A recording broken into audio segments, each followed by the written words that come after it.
वज़ीर आला के चंद्रशेखर राव ने कहा कि अद्वियात का इंसानी जिंदगी से गहरा ताल्लुक है और कहा कि डॉक्टर्स उस वक्त तक मौजूद रहेंगे जब तक इंसान मौजूद है।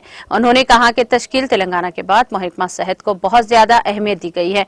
उन्होंने कहा कि साल 2014 में मेडिकल सेक्टर के लिए बजट में 2011 करोड़ रुपये मुख्तस किए गए थे और 2023-24 तक ये बजट 12,367 करोड़ रुपये तक पहुंच गया है। उन्होंने कहा कि हुकूमत की जानिब से तिब्बी शोबे को दी जाने वाली तरजीह का सबूत है। केसीआर ने कहा कि वो अपने तौर पर 550 टन ऑक्सीजन पैदा कर रहे हैं। वज़ीर आला केसीआर ने शहर हैदराबाद के Nizams institute of medical science NIMS में नए दहाई ब्लॉक की तामीर का संग बुनियाद रखा। बादजा मुनाकिदा तकरीब से खिताब करते हुए कहा कि माहिरीन ने बताया कि आने वाले दिनों में कोरोना से ज्यादा वायरस आएंगे। उन्होंने कहा कि जहां मेडिकल का शोबा मजबूत होगा वो कम नुकसान के साथ बाहर निकलेंगे, इसलिए रियासत में मेडिकल सेक्टर को मजबूत किया जा रहा है। उन्होंने कहा कि तेलंगाना हुकूमत की जानिब से न्यूट्रिशन किट्स फराहम किए जा रहे हैं ताकि बच्चों की नशोनुमा में कोई परेशानी न हो। वज़ीर आला ने कहा कि न्यूट्रिशन किट देने के पीछे बहुत बड़ी सोच है।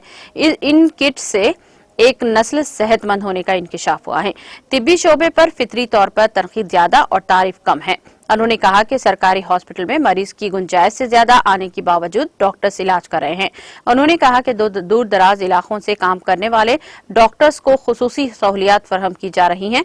माजी में उस्मानिया, गांधी और नीलोफर जैसे हॉस्पिटल्स हैदराबाद में दस्तयाब थे, लेकिन अब वरंगल में एक शानदार हेल्थ सिटी तामीर की जा रही है जो दुनिया में मुनफरिद तर्ज की है। उन्होंने कहा कि हैदराबाद शहर में मजीद 4 हॉस्पिटल तामीर किए जा रहे हैं। उन्होंने याद दिलाया कि अगर प्राइवेट हॉस्पिटलों ने हाथ उठाए तब भी गांधी के डॉक्टर्स ने कोरोना मरीजों को बचाया। वज़ीर आला केसीआर ने गांधी सुपरिटेंडेंट राजा राव, डॉक्टर्स और अमले को मुबारकबाद दी और सभी को ताज़-यौम तासीस तेलंगाना की दहाई की मुबारकबाद भी दी है। तकरीब में रियासती उज़रा मोहम्मद महमूद अली, हरीश राव, टी श्रीनिवास यादव, विमला प्रशांत रेड्डी, अरकान assembly D Nagender, M Gopinath, mayor Gadwal, Vijayalakshmi और चीफ सेक्रेटरी शांति कुमारी के अलावा दीगर बीआरएस कायदीन और हॉस्पिटल अमला मौजूद था।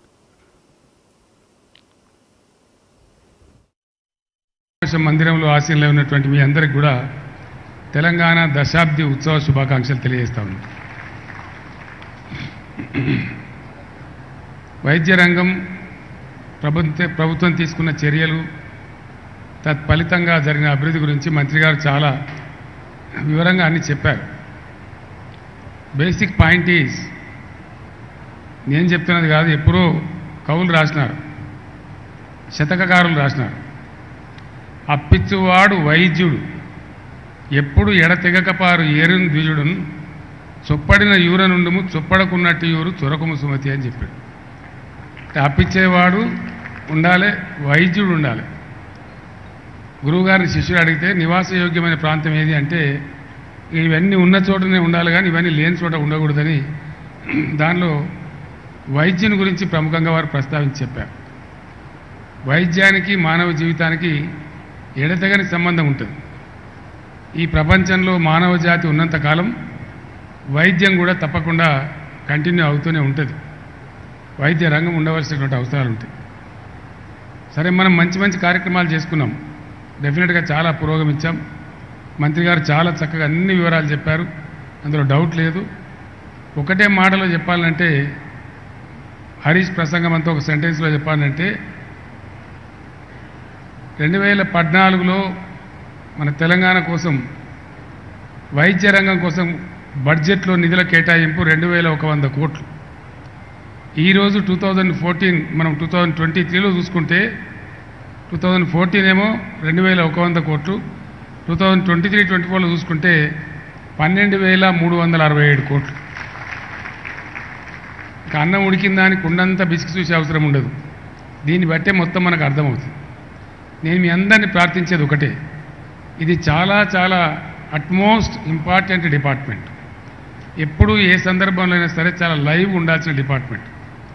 మనం ఇంత విస్తరణ చేస్తూ ఉన్నాం, అనూహ్యమైనటువంటి విస్తరణ. 17,000 పడకల నుంచి 50,000 పడకలకు తీసుకొని పోతూ ఉన్నాం. ఏ 100లో ఉన్న 100-200లో ఉన్నటువంటి ఆక్సిజన్ బెడ్స్ను 50,000కు 50,000 బెడ్స్ను కూడా ఆక్సిజన్ బెడ్స్గా మార్చుకుంటూ ఉన్నాం. ఆక్సిజన్ కోసం ఏ కేంద్ర ప్రభుత్వాన్నో బెగ్ చేయకుండా మన సొంతంగా 550 టన్నుల ఆక్సిజన్ ఉత్పత్తి చేసే ప్లాంట్లను కూడా మనం తయారు చేసుకున్నాం. ఎందువల్ల నాకు ఒక విచిత్రమైన అనుభవం ఉంది. మన దగ్గరికి జనరల్గా ఈ మిడతల దండు రాదు, చాలా తక్కువ. వెనకటి కాలంలో ఉండేది, కానీ ఈ మధ్య మిడతల బెడద మనకు లేదు. వెనక కాలంలో ఉండేది.